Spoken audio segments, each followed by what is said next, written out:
सभी सत्संगी भाइयों को राधा स्वामी जय सतगुरु हुजूर महाराज जयमल सिंह जी की कहानी का एपिसोड 5 हम आप तक पहुंचा रहे हैं। आप सभी अपना ढेर सारा प्यार बनाएं और चैनल को सब्सक्राइब करें, एपिसोड को ज़्यादा से ज़्यादा देखें और शेयर करें। तो कहानी को स्टार्ट करते हैं। इसके बाद पलटन में बाबा जी को कभी कोई तकलीफ़ नहीं हुई। आपके अफसर आपसे बहुत प्यार करते और हमेशा इज्जत से पेश आते। अंग्रेज अफसर भी आपकी बुजुर्गी के कायल थे। सन 1877 में आपकी पलटन काबुल की लड़ाई में पेशावर चली गई। लड़ाई के दिनों में बाबा जी रात को जंगल में चले जाते और एक छोटा सा गड्ढा खोदकर उसमें रात भर भजन में लीन रहते। कई बार शत्रु पक्ष के पठान आपके पास से निकलते तो आपस में कहते कि यह कोई दरवेश इबादत में बैठा है, इसे कोई न छेड़े। इसी प्रकार जब पलटन एक जगह से दूसरी जगह कूच करती है तो आप रात को अपने पड़ाव से कुछ दूर निकलकर रात भर भजन में बैठे रहते। पलटन के प्रत्येक कर्मचारी को साल में 2 महीने की छुट्टी मिला करती थी। बाबा जी उसे हमेशा आगरा में बिताते और दिन रात भजन में लीन रहते। एक बार स्वामी जी महाराज ने आपको भजन में बैठे देखकर बड़ी प्रसन्नता और प्यार के साथ फरमाया, यह तो संत सिपाही है। और फिर यह पद फरमाया, यह धुन है धुरलोक अधर की, कोई पकड़े संत सिपाही।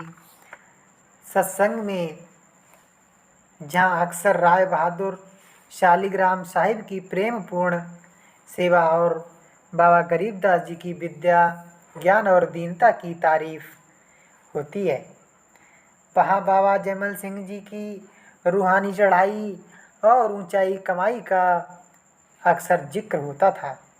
स्वामी जी महाराज के समय में यद्यपि सत्संगियों की संख्या अधिक न थी, पर जितने भी सत्संगी थे सब अच्छा अभ्यास किया करते थे। लेकिन बाबा जी के लिए तो सभी एक स्वर में कहा करते थे कि इस पंजाबी ने तो भजन व अभ्यास में हद कर दी है। इस पर एक बार स्वामी जी महाराज ने हंसकर फरमाया कि इसने पंजाब फतेह कर लिया है और असली पंजाबी बन गया है। इसमें उनका इशारा अंतर के 5 स्थानों को पार कर लेने का था। फिर स्वामी जी महाराज ने कहा, इसका और हमारा पुराना साथ है, इसके जरिए पंजाब में फिर से नाम फैलेगा। एक अच्छी कमाई वाले महात्मा बाबा हंसदास जी राधा बाग आगरा में रहा करते थे। एक बार हुजूर महाराज सावन सिंह जी उनसे मिलने गए। बाबा हंसदास जी ने बाबा जयमल सिंह जी महाराज की बहुत प्रशंसा की और कहा, स्वामी जी महाराज ने हम लोगों को तो ओक से पिलाया है। स्वामी जी महाराज ने हम लोगों को तो ओक से पिलाया है, पर बाबा जी को तो दोनों हाथों से सागर भर भर के दिया है। जैसे कोई अमीर अपनी दौलत को लुटाता है, ऐसे दिया है। सन 1857 में जब आपकी पलटन आगरा से जाने का आदेश मिला तो आपने स्वामी जी महाराज की सेवा में विनती की कि बेहुजूरी चरणों से दूर नहीं होना चाहते और उन्होंने नौकरी से त्याग पत्र देने की इजाज़त दी जाए। स्वामी जी महाराज ने फरमाया, तुम अंग्रेज के नौकर नहीं हो, बल्कि मेरी नौकरी में हो। मैं हर वक्त तुम्हारे अंग संग रहूँगा। फिर फरमाया, उस तरफ के लोगों का उद्धार करना है। बहुत से जी वहाँ तुम्हारी रास्ता देख रहे हैं।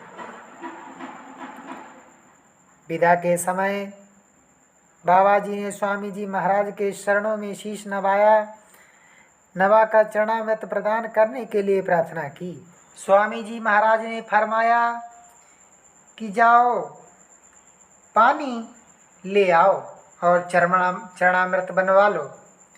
आप जल्दी से एक छोटी परात में जल भर लाए। स्वामी जी महाराज ने अपार प्रेम और दया मेहर के साथ अपने दोनों चरण उसमें रख दिए। बाबा जी परात को मुंह से लगाकर सारा पानी पी गए। फिर बाबा जी ने चलते समय अपना शीश सतगुरु दीनदयाल के चरणों में रख दिया। स्वामी जी महाराज ने अपने हाथ उनके सिर पर रखकर उन्हें प्यार के साथ विदा किया। बाबा जी के जाने के बाद कई अन्य प्रिय सेवकों ने भी चरणामृत लेने की इच्छा प्रकट की। स्वामी जी महाराज ने फरमाया भाई जो असल चीज थी वह तो लेने वाला ले गया। उत्तर प्रदेश का रहने वाला एक पुराना सत्संगी जो स्वभाव से कुछ निडर था कहने लगा, हुजूर पता नहीं आपको भाई जयमल सिंह पर रियायत और लिहाज की मौज क्यों होती है। हर अनोखी दया और रहमत उन पर ही बख्शी जाती है। उत्तर में स्वामी जी महाराज ने फरमाया, यहाँ रियायत और लिहाज का क्या काम, यहाँ तो प्रेम का मार्ग और कमाई का पथ है। जिसने लोक लाज और तन की परवाह ना करते हुए मन की वासनाओं और आशा तृष्णा को प्रेम की भट्टी में जलाकर भस्म कर दिया, वह रूहानी दौलत से भरपूर हो गया। इस जैसी कमाई भी किसी ने नहीं की। मालिक की दात केवल बातों से नहीं मिलती। सन 1857 में बाबा जी की पलटन दिल्ली में रही। फिर वहाँ से पेशावर होकर अम्बाला आई और 1859 में झांसी चली गई। 3 साल पलटन झांसी में रही। बाबा जी को जब भी छुट्टी मिलती आप स्वामी जी महाराज के दर्शन व सत्संग के लिए आगरा जरूर आते। 1862 में आपकी पलटन दोबारा आगरा आ गई, परंतु कुछ ही महीनों बाद नवंबर 1863 में पेशावर चली गई। 1868 में पलटन रावलपिंडी आई।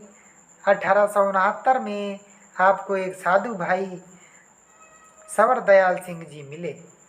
वे अभ्यासी साधु थे जो प्राणायाम करते थे तथा श्री गुरु ग्रंथ साहिब में से पाठ और प्रवचन करते थे। बाबा जी से मिलकर वे बहुत प्रभावित हुए और आपसे परमार्थ की चर्चा की। बाबा जी ने जिसे गुरु साहिबान की शिक्षा का असली अर्थ तथा 5 शब्द के मार्ग के विषय में सुनकर उन्होंने नाम मांगा। यद्यपि स्वामी जी महाराज फरमा चुके थे कि जिसे नाम का अधिकारी देखो उसे नाम दे दो, परंतु बाबा जी उन्हें आपने सतगुरु की सेवा में भेजते रहे हैं। सवर दयाल जी आगरा गए और स्वामी जी महाराज से नामदान प्राप्त किया। बाबा जी के अफसरों को पता चल गया था कि आप एक बड़े ऊंचे महात्मा हैं और सिर्फ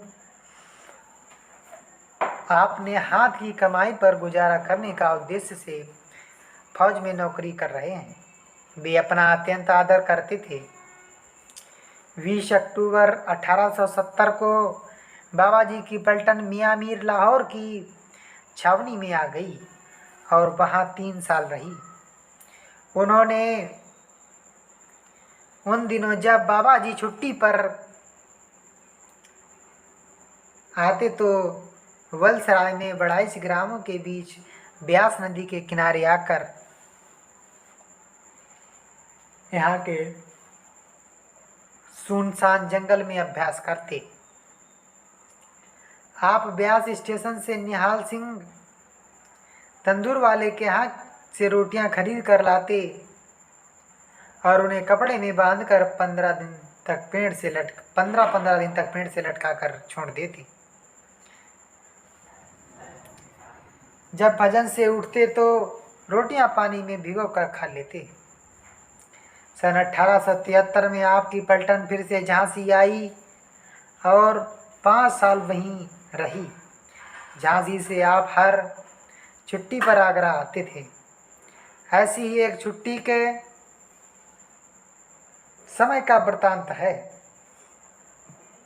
एक बार स्वामी जी महाराज 2-3 दिन के लिए अपनी कोठरी में एकांत में बैठकर भजन करने का निश्चय किया। आपने हुक्म दिया कि जब तक मैं खुद दरवाज़ा ना खोलूं तब तक कोई भी मेरे पास ना आए। आपने द्वार अंदर से बंद कर लिया और भजन में बैठ गए। आज की कहानी को यहीं पर स्टॉप करते हैं।